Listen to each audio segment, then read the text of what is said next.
mwebale kusaba ensonga ki yasinze okuleeta ensonga yasinze okundeeta mu byonna nga bwe nabagamba ekwatagana ku preaching call kubanga preaching call yajja mu bulamu bwange ate tubadde nga we are just communicating through phone nga naye tetuli in touch kati nze neŋŋamba kiba kisingako omuntu n'ojja n'omulabako physically kyekyasinze okundeeta n'okulabako family yange. Preaching call wamumanyi otya? Preaching call namumanya through nga we mwalaba ebyaliko ku mawulire namwe mwabiraba so ebyaliwo nalaba nga bali yayisibwa bubi sagala biddamu ebyo so me I got in touch then waliwo someone eyanconnectinga namunconnectingako nanconnectinga ne ku mami preaching call. That's how I got to know her. Yeah. What really inspired you to come at Yambe because so many girls out there bakola ebintu byebyo? Basically nze njagala nnyo abaana abawala. Yeah. Nze ndi mama w'aba girls so njagala nnyo abaana abawala kati state preaching call gye yali munze nalaba nga yeetaaga omuntu asobola okumubeererawo physically, emotionally kubanga yali ayisibwa bubi nga yalowooza aweddemu essuubi. However much mama we yaliwo naye sometimes abazadde babeerawo naye wabaawo omuntu omulala era asobola okwenyigira mu bulamu bwo n'akusembezamo nakyo kiba kikukolera so nze nayagala I just be near her, I just be her friend kubanga yali ayisiddwa bubi. Ebiseera ebisinga batugamba omuntu avaayo okuyamba omuntu okusinza mu kintu kyabayitamu oba nga naye yakiyitamuko. Waliwo baddeko mu situation bwetyo nga ni preaching call yayitamu n'obeera takiti oba nekikujjukiza? Siberangako mu situation preaching call gye yayitamu naye abaana abawala tuyita mu bingi basically kubanga naffe gye tukulidde tetukuze nti oba buli kimu kiri bulungi naffe tuyise mu bizibu ng'okunyigirizibwa katugambe okula olowooza nti no tebakwagala oluusi oyinza okuba ng'ogenda ku ssomero ng'oluusi toyina ndabirira nnungi toyina like busobozi kubeera ng'abaana abalala so n'okula ng'onyigirizibwa ne weesanga ng'osikiriziddwa okuba nga okola ebintu ebitali bituufu ffe tuyiseeko naffe mu bintu ng'ebyo naye nze siyitangako mu eyo embeera nti gundi yali ankubyeko that was too bad. Yeah. So mami Nicole Asisinkaye olunaku olwaleero owulira otya okubanga munnaye kati saa zino gwe obadde afaayo eri omuwala oyo owulira otya okubanga maama w'Asisinkaye olunaku olwaleero? Basically mama Nicole is a very good woman. Nze okuva bino ebintu we byatandika mpaka ne kati nga preaching call sawe nali mikono gya Hajjati Kulthum me and mama preach tetulekerangawo communicatinga. We have been communicating since day one. Mama preaching call namu meetinga as a stranger but right now to bondinga we are like families. Not so? Twava mu bino ebyomikwano twafukanga nze mutwalanga ow'Oluganda.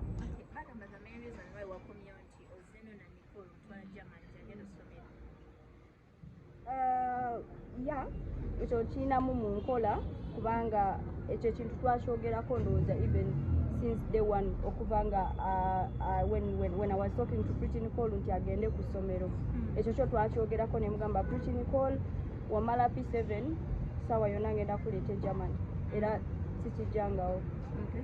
How sure are you nti no wanagenda German education egenda kyuka is going to be a girl gwetaaga okulawa kubanga eri nsi ndala environment ndala olulimi lwokka lukukakanya newesanga kubanga level yayo nayo nnungi but embeera challenges nti oba oyingidde mu nsi empya tolina mikwano mingi gigenda kusikiriza wano ne wali nti oba ki so ekyo kigenda kuleetera preaching call okuconcentratinga naye however much nze tewali kintu kyensobola kukola nga Hajjati Kulthum takimanyiiko so nina kukwatagana na Hajjati Kulthum tulabe tusalewo nga ffe abazadde abasatu kwegaba abasatu abaana abali mu bulamu bwa preaching call. Hajjati Kulthum waba agambye naye alyoke nakyo nze sirina buzibu kubanga right now preaching call ali mikono gya Hajjati Kulthum. Nze n'ebibuuzo bibiri ekisooka okola mirimu ki?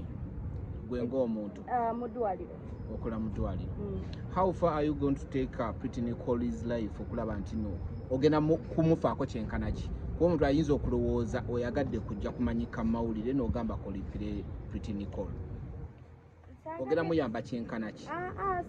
Saagadde kujja kumanyika mu mawulire kubanga Pretty Nicole era ndowooza buli muntu yenna ali mu bulamu bwe kyateeka asobola okubeerako mu media kubanga singa nali njagala okumanyika mu mawulire nandibadde najja gye ndi ne mbagamba banange mukimanyi ntute Pretty Nicole ku ssomero naye saakyogera sekyo antira okuva omwana we yatoloka ku ssomero neemunoonya nga simulaba nga nina of course kwekubira ndulo kitegeera naye bwe mba nga saasobola kuvaayo luli naye nga saawa eno nvuddeyo olw'ekintu ekirungi nze I can just inspire her kusoma kubanga teri muntu abeerawo nga yeemaliridde mu nsi nga tasomye newo obanga oli celebrity ne ba celebrity saawa eno bejjusa ne bagamba singa kale naffe twaddayo ne tusoma so me the only thing I want to okumuencouraging continuing nga asoma that's all abeere nayo omuntu ow'amaanyi mu future. Okay mami omukyalo oyo mwebaza nnyo yakonvinsinga Pretty Nicole okuddayo okusomero nze nga nze omuntu yali yannema kubanga nange nali nkyagala so Hajat Kulthum nkwebaza nnyo webale kutwala Pretty Nicole ku ssomero ate webale nakumpa mukisa kubanga Hajat munnange twogera sigamba nti kati kuba byakumwesibako twogera Hajat webale kumpa mukisa kubanga okimanyi nti nange ndi mama w'aba girl child njagala nnyo abaana abawala ate nompa n'omukisa nti nkwatagane naawe nzaani. Thank you so much.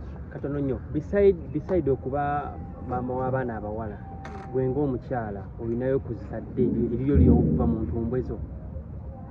That's my private life.